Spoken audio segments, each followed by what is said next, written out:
दोस्तों, आप सबको मेरा नमस्कार।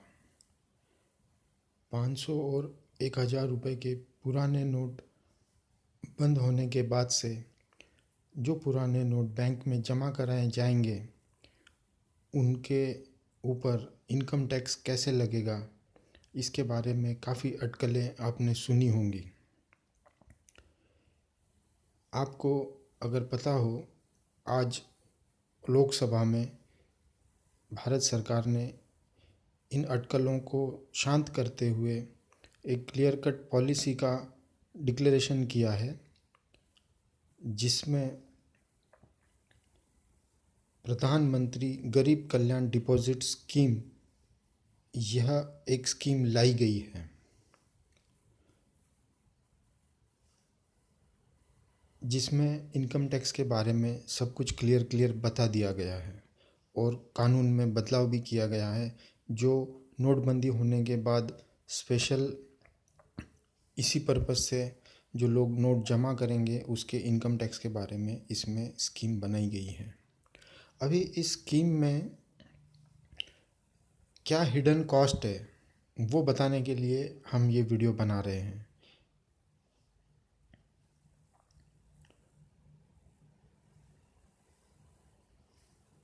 जैसा कि आपको पहले ध्यान में ये रखना होगा कि ये आज लोकसभा में पेश किया गया है बिल वित्त मंत्री अरुण जेटली के द्वारा। अभी यह एक्ट नहीं बना है, अभी ये बिल पारित नहीं हुआ है। तो जो भी इसमें विषय हम चर्चा कर रहे हैं, ये जो प्रपोज़ल है उस बेसिस पे हम कर रहे हैं। इस प्रपोज़ल में बदलाव भी हो सकते हैं, तो वो आपको ध्यान में रखने पड़ेंगे। इस स्कीम में जो एक डिक्लेरेशन देने की सहूलियत दी जा रही है, वो टैक्स रेट इस तरह से उस स्कीम में बताए जा रहे हैं कि 30% टैक्स का रेट लगेगा और ये 30% है, इसका 33% प्रधानमंत्री गरीब कल्याण सेस लगेगी जो 9.9% होता है, और 10% पेनल्टी लगेगी क्योंकि वो आपने इनकम डिक्लेयर नहीं किया हुआ है पहले।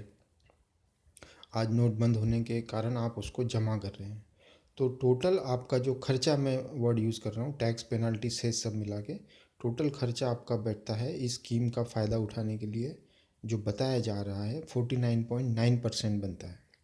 अब इसमें एक और शर्त है, वो शर्त ऐसी है कि जितना भी पैसा आप बैंक में जमा कराओगे या जितना भी कैश आपका आप इस स्कीम में डिक्लेयर करोगे, यह जो प्रधानमंत्री गरीब कल्याण डिपॉजिट स्कीम एक बनाई जा रही है, उसमें आपको 25% जितना आप डिक्लेयर करोगे उतना पैसा डिपॉजिट करना पड़ेगा 4 साल के लिए। वो 4 साल के पहले आप निकाल नहीं सकते, और इन 4 सालों में उस डिपॉजिट पर आपको कोई ब्याज भी नहीं मिलेगा। यह आवश्यक शर्त है। यह शर्त आप अगर मानोगे तभी आपको ये वाला जो स्कीम में रेट बताया गया है इसका आपको बेनिफिट मिलेगा।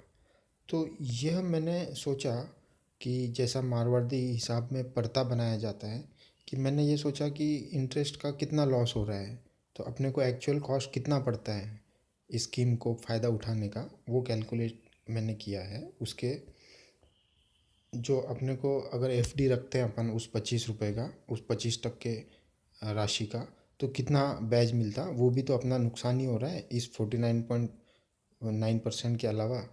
तो उसको कैलकुलेट मैंने अलग से किया है।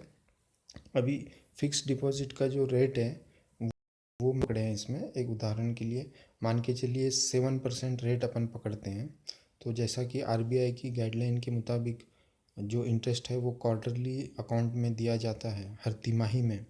तो 7% अगर पकड़ेंगे तो हर तिमाही में होता है 1.75%। अभी अपना 25% अमाउंट लॉक हो रहा है जो 4 साल के लिए अपने को ब्याज नहीं मिलने वाला है। तो 4 साल में तिमाहियाँ 12 बनती हैं, 4 × 3।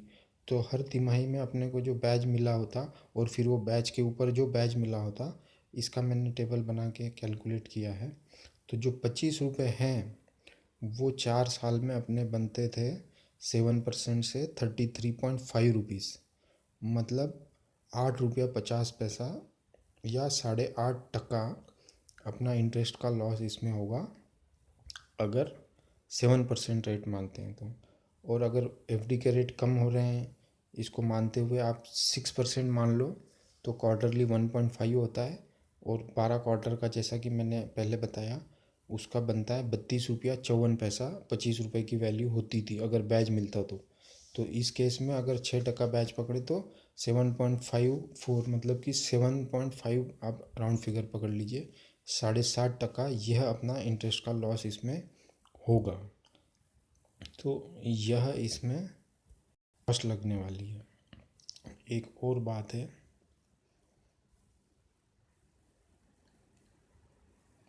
कि यह जो आपको पैसा मिलेगा ये 4 साल बाद मिलेगा।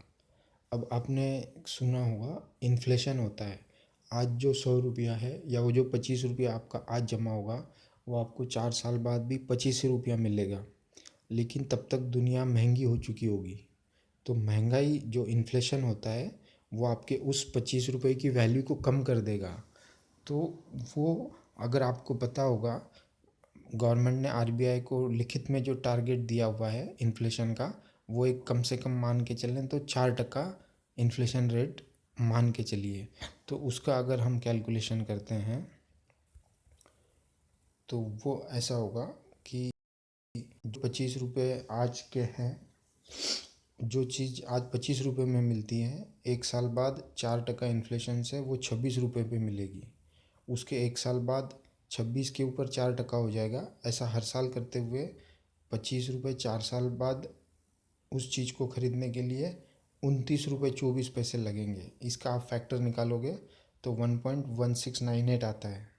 उसके हिसाब से 25 रुपये की वैल्यू आप 4 साल बाद जो आपको 25 रुपये मिलेंगे वो उस वक्त की बढ़ी हुई महंगाई के हिसाब से 21 रुपये 37 पैसा उसकी वैल्यू होगी। तो ये बनता है आपका 3 रुपया 63 पैसा जो आपका महंगाई की वजह से वो लॉस होगा।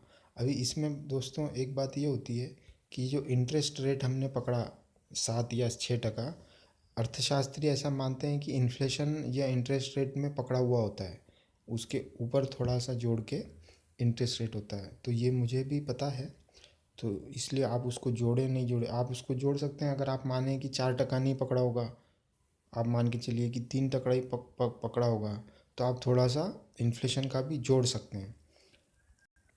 अदरवाइज़ आप ये भी मान सकते हैं कि इंटरेस्ट में ही इन्फ्लेशन जोड़ा हुआ है। तो इस तरीके से ये 3 रुपया 60 पैसा जो रुपए की वैल्यू कम हो रही है 25 रुपये की वो अपनी जा रही है 3.5%। 3.63 आया था मैंने राउंड ऑफ पकड़ा है। तो आपको जो है टोटल कॉस्ट आ रही है 49.5 अपन ने देखा 30 प्लस सेस जो है प्रधानमंत्री गरीब कल्याण सेस और 10% पेनल्टी ये मिल के 49.9 ऊपर हमने देखा। उसके बाद 7.5 या 8.5 बैच का और इन्फ्लेशन का मैंने एक राउंड फिगर आपको समझाने के लिए ये बोल रहा है कि 58 या लगभग 60% आपको ये स्कीम पढ़ने वाली है। बोलने के लिए 50 या 49.9 है। उम्मीद करता हूँ मित्रों कि आपको ये बात समझ आई होगी। इस स्कीम के जो दूसरे पहलू हैं वो मैंने इस वीडियो में कवर नहीं किए हैं। ये मैंने सिर्फ हिडन कॉस्ट आपको बताने के लिए ये बताया है, ये वीडियो बनाया है। उम्मीद करता हूँ मित्रों आपको मैं ये बात समझा पाया हूँ।